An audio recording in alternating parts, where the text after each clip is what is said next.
Dabhoi Tilakwada road પર આવેલ one વિભાગની કચેરી જર્જરિત હાલતમાં છે અને જોખમકારક હતી ત્યારે ધોધમાર વરસાદ પડતા એકાએક સ્લેબના છતના પોપડા તૂટીને નીચે પડવા માંડ્યા હતા। સદભાગે કચેરીમાં કોઈ હતું નહીં, જેથી જાનહાનિ ટળી છે।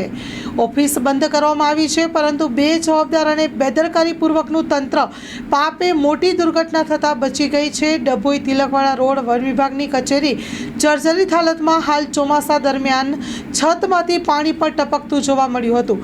જોખમી હોવાથી કર્મચારીઓ અને અધિકારીઓ ફરજ બજાવતા હતા। વન વિભાગની કચેરીનું મકાન જર્જરિત હોય અને પડવાની સંભાવના હોવાથી ફરજ પરના અધિકારી વારંવાર રજૂઆત કરી હોવા છતાં પણ તંત્ર ઘોર નિંદ્રામાં છે, ત્યારે સત્વરે તંત્રને જાગૃત થઈને કામગીરી કરવાની જરૂર છે।